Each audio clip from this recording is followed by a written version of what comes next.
Vamos falar agora sobre hérnia de disco, gente. Eu sei que muita gente reclama, todo mundo fala, nossa, eu tenho hérnia de disco, é uma dor insuportável. Mas eu tô com ele, doutor Davi Delgiglio, ortopedista. E se você tiver alguma dúvida nesse momento, gente, relacionada ao assunto, por favor, pode mandar a sua pergunta. Olha só, fala um pouquinho sobre você, doutor. Seja bem-vindo, viu? Obrigado. Olha só, graduado na PUC de São Paulo em ortopedia e traumatologia, especializado no tratamento de dor crônica pelo Hospital Albert Einstein, certificado pela AMB, que fala? AMB. AMB, né? Tá. A AMB possui ampla vivência, atendimentos ambulatoriais e ortopedia, traumatologia, dor crônica. Meu Deus, é o homem da dor. Esse aí é o que resolve a nossa dor, na verdade, né? Doutor, eu queria que você explicasse, vamos falar de hérnia de disco. Primeiro, professor, queria uma aula, né? O que é hérnia de disco, como que acontece, por que acontece? Claro. Bom, vamos lá. Primeiro eu quero agradecer a presença de poder estar aqui de novo, é sempre um prazer poder estar aqui. Tá? E para explicar o que é hérnia de disco, primeiro vamos falar o que é disco.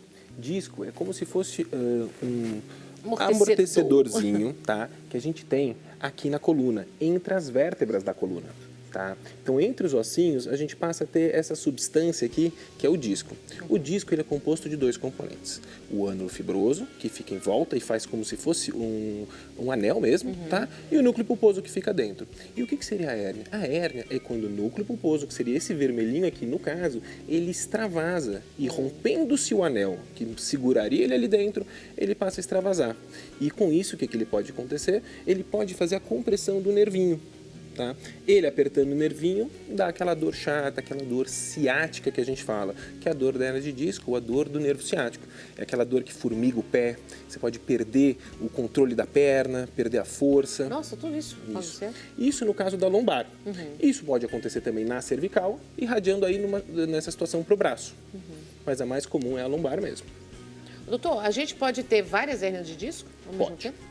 Pode ter hérnias simultâneas, uma cervical e uma lombar, isso é muito comum. Tem algumas famílias que passam a ter uma certa fraqueza na situação. Doutor, olha ali, está até mostrando ali na imagem. Tem algumas famílias que têm uma certa predisposição a isso, então tem alguns pacientes que passam a apresentar, tanto na cervical quanto na lombar, e mesmo na mesma coluna, ou seja, no mesmo segmento de coluna lombar, o paciente pode apresentar uma, duas hérnias, pode já ter operado uma hérnia e ela eventualmente retornar, isso pode acontecer também. Olha, doutor, tem aquela imagem. Explica ali, ó, dores na região cervical, irradiação das dores para os braços, dores nas costas, irradiação para as laterais do tronco, dores nas regiões lombar e glútea, irradiação para as pernas e pés. Isso. Dessa imagem, acho que é importante a gente mostrar o quê? Que da cervical vai para os braços e da lombar vai para as pernas, que é a origem de onde saem os nervos responsáveis pela sensação e movimentação daquele pedaço do nosso corpo. E é uma inflamação, doutor? Ela gera sim uma inflamação. Nessa imagem, por exemplo, que está aparecendo agora, é o tratamento mais moderno que a gente tem hoje para tratar a hérnia de disco.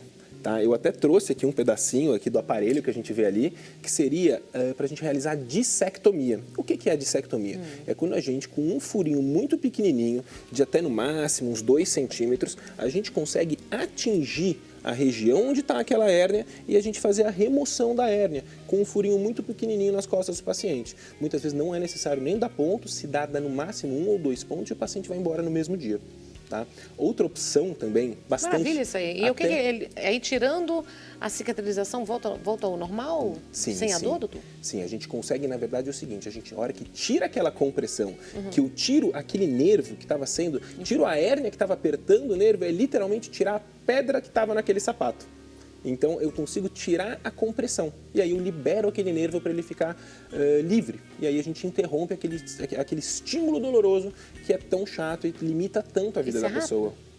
É uma cirurgia rápida? A cirurgia, a gente costuma demorar em torno de 1h30. Rápido. Tá? Isso depende de quantos níveis. Como a senhora tinha me perguntado, por exemplo, uma coluna com várias hérnias. Eu perguntei por causa de internação, quando você fica muito tempo no hospital. Aí aparece hérnias. Que geralmente a internação ela demora, geralmente para estabilizar o paciente ou pela questão burocrática da gente conseguir a liberação para fazer a cirurgia. Já aconteceu pacientes meus, estando bem, relativamente estáveis, esperarem no hospital 10, 15 dias porque o convênio demorou para liberar, mas se liberasse já ia embora no dia seguinte. Mas eu falei em caso de você estar internado, ficar muitos dias num leito hospitalar e aí depois apareceu hérnia. Já estava e pode ter... Isso, geralmente Pelo fato de ficar muito tempo deitado, é isso? surge a dor. E aí a dor acende ali um ponto de interrogação, a gente vai investigar a origem dessa dor e descobre uma hérnia. Mas é importante a gente ressaltar que nem toda dor na coluna, dor nas costas, vem da hérnia e principalmente também que nem toda hérnia, às vezes estando lá ou não, ela precisa de uma cirurgia. Ô, doutor, qual o tratamento assim que a gente pode fazer sem ser, claro, no caso cirúrgico, para aliviar essa dor? Porque todo mundo reclama de ciático, todo mundo fala que é ciático, todo mundo acha que é ciático, né? A dor do ciático ela é bem precisa, né? Ela é pontual, né? Começa aqui, vai até no pé, né? Sim, porque ela segue o território do nervo. É, porque tem gente que fala, estou com ciático, só uma dor aqui. Não é, né? Não é. A gente tem muito esse equívoco, né? Do paciente achar que uma dor nas costas, ela está necessariamente relacionada com a dor do nervo ciático, né? A dor ciática, e isso não acontece. A dor do nervo ciático, para a gente poder fechar esse critério, a gente precisa de um bom exame físico e a gente precisa ter alguns critérios. O paciente precisa apresentar aquela dor radicular, aquela dor neuropática, que seriam choques, a sensação de agulhadas, alteração na temperatura ou, eventualmente, até uma fraqueza ou alteração da sensibilidade. Nossa. Tá? O tratamento padrão ouro, 98% das vezes, ele é conservador. O que quer dizer isso? Que não é necessária a cirurgia. Na maior parte das vezes, a maior parte das alterações em coluna, a gente não precisa da cirurgia. O que a gente precisa é de uma reabilitação adequada. Então, a gente precisa de um excelente fisioterapeuta junto, uma acupuntura ajuda muito, alongamentos. Atividade física é fundamental também, tanto no tratamento quanto na prevenção. Se eu pudesse dar uma dica para todo mundo, fugir de um dia ter uma dor nas costas é fugir de uma vida sedentária. Esse seria o mais importante. O exercício, mesmo a pessoa que sente dor, pode aliviar a dor? Sim, o exercício ele está sempre indicado, é lógico que orientado leve, por um claro. bom profissional Sim. que evite piorar aquela compressão. Mas antigamente se tinha uma premissa de que com a hérnia de disco deveria se interromper o exercício. Isso já foi mais do que provado que não é verdade. O exercício deve ser mantido, assistido por um profissional. Doutor, qual é os sintomas que dá para detectar a gente mesmo amaduramente, assim, o que é uma hérnia de disco? Eu acho que dá para a gente levantar uma certa suspeição, mas o diagnóstico preciso ele se dá por um exame clínico adequado e aí por muitas vezes um exame de imagem que a gente usa a ressonância, que é o exame de escolha, para a gente poder determinar exatamente o tamanho da hérnia e como está a hérnia. Mas o que o paciente sentiria seria uma dor na região lombar que irradia para as pernas. É como se fosse um choquinho. Eu gosto de usar um exemplo, que é, sabe quando a gente bate o cotovelo e corre aquele choquinho? Seria o equivalente a isso, passando de bumbum, coxa e até o pé. E o ciático, o que pode ser feito para aliviar quando está com dor no ciático? Primeira coisa de tudo, tentar descobrir o que está comprimindo ele e em que ponto que está tendo essa compressão. Se a compressão está na coluna, ou seja, numa hérnia de disco, soltar aquela compressão.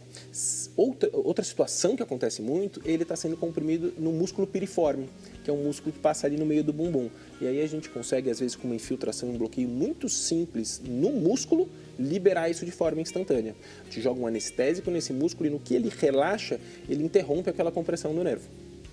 Sério? E aí ele alivia e resolve o problema da dor? Na hora, é instantâneo praticamente. Eu trouxe aqui também, além da questão da disectomia, eu trouxe a cânula de bloqueio. O que é a cânula de bloqueio? A cânula é, na verdade, uma evolução de uma agulha. Você tem que colocar a mão, doutor, assim, ó. Extremamente fininha, ó, como Olha vocês lá. podem ver. Ela é uma agulha, né? E ela, por que ela é assim branquinha e tem essas marcações? Porque ela é sonovisível. Então, a gente, com o ultrassom, a gente consegue observar exatamente o percurso que eu estou introduzindo ela e o meu alvo. Então, eu vejo ela acertar o alvo, tenho certeza de onde eu estou e assim eu posso fazer o bloqueio ou a infiltração. Né? A gente usa muito esse tipo de cânula, aliás, essa mesmo, aqui para a coluna também, quando a gente vai fazer os bloqueios nas facetas e no foramen. Ô, doutor, e quando acontece o desgaste ósseo? Que vai pressionando várias... Existe também tratamento para isso. O desgaste ósseo acontece por quê? Por falta de musculatura estabilizadora e, eventualmente, idade degeneração, tudo isso. E aí a gente consegue tratar, muitas vezes, o tratamento da hérnia de disco a gente acaba passando por essa questão de tirar a obstrução óssea. E a gente consegue fazer isso com a dissectomia endoscópica, que é aquela que a gente viu na imagem. Ah, com aquela consegue ajudar também? Depende do caso, é necessário fazer a cirurgia aberta também, e aí a gente pode fazer... E o que é feito hoje para a coluna? Assim, depende muito do caso, a gente sempre tem que avaliar. Quando tem o desgaste ósseo, quando essa proteção, né, que é essa... Como vocês falam? Que protege entre um osso e o outro. O disco? O disco. Então, quando ele vai desgastando vários, e aí? A gente tem um arsenal terapêutico hoje muito grande. Dependendo da situação, a gente vai lançar a mão de uma opção ou de outra. Uma cirurgia mais extensa, que precisa de placa, de parafuso, a gente consegue fazer um acesso grande, limpar bem a região e fixar. E situações menos graves, por exemplo, a gente com esse acesso percutâneo que eu mostrei, a gente consegue, por exemplo, usar células-tronco e inserir dentro do disco e com isso a gente ganhar a altura discal que já havia sido perdida. Sério? Não é um milagre, a gente não vai conseguir recuperar 100%, mas a gente consegue trazer muito benefício e evitar uma cirurgia maior. E como que é feita essa cirurgia da célula-tronco? Essa cirurgia é relativamente bastante simples. A partir do momento que a gente já puncionou o disco, ou seja, eu já estou ali dentro do disco e já provei que estou com uso de contraste, a gente consegue coletar da bacia do paciente células, a gente chama de aspirado de medula óssea, e essas células, pelo mesmo orifício, a gente introduz ali dentro do disco. Que fantástico. É muito legal. A gente tem diversos casos na nossa clínica de recuperação muito boa, do paciente ficar muito feliz. Que maravilha. Que novidade boa, né? Essa é a alegria pra gente, né? Quando descobre esses avanços da medicina, né? Isso é fantástico. Eu diria que uma das coisas mais legais da medicina da dor é isso, é a gente poder aliviar a dor, devolver a qualidade de vida para o nosso paciente e poder dar alta para ele. Me fala da clínica, onde fica, por favor. Me dá o telefone, o número do WhatsApp. Bom, pessoal, eu atendo na clínica Intedor. Nossa clínica está se mudando esta semana. Ah, é? Estamos indo para uma casa nova lá no Pacaembu, tá? Estamos de portas abertas aí para receber qualquer pessoa que tenha dor. E a gente tem vários médicos, principalmente ortopedistas, anestesistas, todo mundo super especialista em dor, intervenção em dor. E a gente tenta aliviar e trazer o alívio, devolver a qualidade de vida para os nossos pacientes. Qual que é o Insta? O meu Instagram pessoal é @doutora da vida Eugílio e o Instagram da nossa clínica é @clínica-intedor. Olha lá, gente, olha lá, cheio de explicações, orientações e conteúdos, ó. Isso, aqui a gente vai ver algumas aparições minhas, inclusive aqui no programa, que foi muito legal. Obrigada, viu? Você vem mais vezes? Se a senhora me convidar, eu venho. Já está convidado. Médico da dor, a gente precisa sempre falando das dores. Vamos sempre ajudando e orientando. Obrigada, tá bom? Viu? Imagina. Gratidão. E já no Insta mesmo vai estar o endereço da Clínica Nova, né? Tem o endereço da nossa Clínica Nova, que fica ali no Pacaembu, tá? Eu já te passo, porque eu não sei ele de cor. Eu sei Combinado, que é tá no Insta. 408. Isso mesmo. Tá certo. Nós vamos para o intervalo comercial, um minutinho só. Não saiam daí, porque a gente tem uma pauta também muito interessante. Falamos de saúde, de hérnia de disco, como cuidar. E agora a gente vai fazer também, gente, olha só que pauta legal aqui, ó. Ervas, banhos, defumações, benzimentos, com Adriano Camargo, escritor. Ele vai falar o poder da erva, explicando com a linguagem tão simples o poder de cada erva, cada planta. Daqui um minutinho, não sai daí.